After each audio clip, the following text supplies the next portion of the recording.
Hi hello എല്ലാവർക്കും റാണീസ് റെസിപ്പിയിലേക്ക് സ്വാഗതം. ഇന്ന് ഞാനിവിടെ ഉണ്ടാക്കുന്നത് എഗ് ദോശയും റോ മാംഗോ സ്വീറ്റ് ചട്നിയുമാണ്. അതിനുവേണ്ടി ഒരു പച്ചമാങ്ങ തൊലിയെ കളഞ്ഞ് ചെറുതായി കട്ട് ചെയ്തെടുത്തിട്ടുണ്ട്. 1 കപ്പ് ശർക്കര, 1 ടീസ്പൂൺ മുളക് പൊടി, 1/4 ടീസ്പൂൺ മഞ്ഞൾപ്പൊടി, കറിവേപ്പില, ആവശ്യത്തിന് ഉപ്പ്. നമുക്ക് ഇതെങ്ങനെയാണ് ഉണ്ടാക്കുന്നതെന്ന് നോക്കാം. ഒരു പാൻ വെച്ച് ചൂടാകുമ്പോൾ അതിലേക്ക് 1 ടേബിൾ സ്പൂൺ ഓയിൽ ഒഴിച്ചു കൊടുക്കാം. ഓയിൽ ചൂടായിട്ടുണ്ട്. അതിലേക്ക് 1/4 ടീസ്പൂൺ കടുക് ഇട്ട് കൊടുക്കാം. അപ്പോൾ കടുകൊക്കെ പൊട്ടിയിട്ടുണ്ട്. അതിലേക്ക് 1/4 ടീസ്പൂൺ നല്ല ജീരകം ഇട്ട് കൊടുക്കാം. അതിലേക്ക് 2 വറ്റൽമുളക് ഇട്ട് കൊടുക്കാം.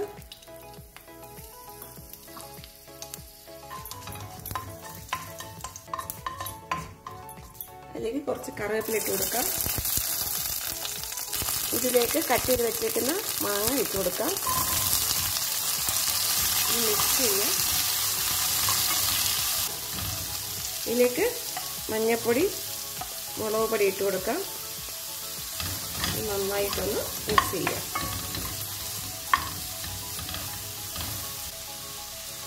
ഇതിലേക്ക് ആവശ്യത്തിന് വെള്ളം ഒഴിച്ചു കൊടുക്കാം.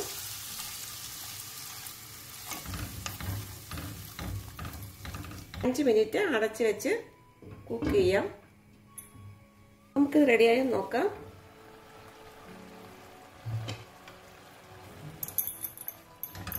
ഇതിപ്പം മാങ്ങയൊക്കെ നന്നായി വെന്തിട്ടുണ്ട്. നമുക്കിതിലേക്ക് ആവശ്യത്തിന് ഉപ്പിട്ട് കൊടുക്കാം. ഇതിലേക്ക് നമുക്ക് ശർക്കര കൂടി ഇട്ട് കൊടുക്കാം.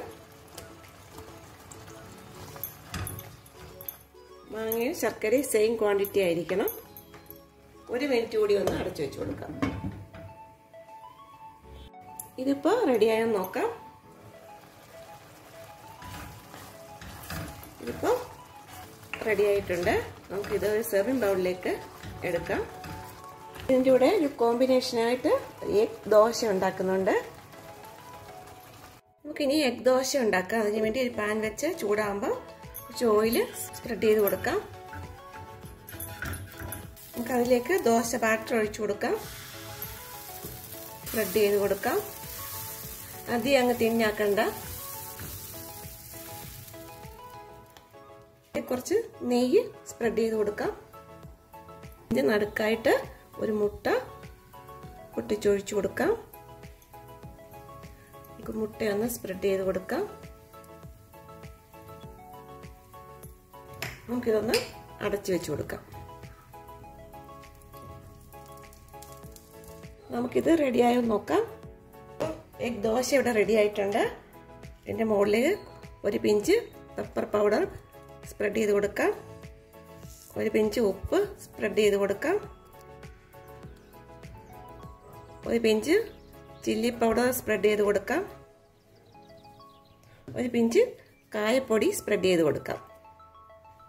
എഗ് ദോശ ഇവിടെ റെഡി ആയിട്ടുണ്ട്. പ്ലേറ്റിലേക്ക് എടുക്കാം. Egg dosa sweet mango chutney ഇവിടെ റെഡി ആയിട്ടുണ്ട്. ഇത് നല്ലൊരു കോമ്പിനേഷനാണ്. സ്വീറ്റ് മാംഗോ ചട്നി ചപ്പാത്തിയുടെ കൂടെയും കഴിക്കാവുന്നതാണ്. അപ്പോൾ എല്ലാവരും ഇത് ഉണ്ടാക്കി നോക്കണം. ഉണ്ടാക്കി നോക്കിയിട്ട് ഫീഡ്ബാക്ക് അറിയിക്കണം. എല്ലാവർക്കും ഇഷ്ടപ്പെട്ട ലൈക്ക് ചെയ്യണം, ഷെയർ ചെയ്യണം, സബ്സ്ക്രൈബ് ചെയ്യണം.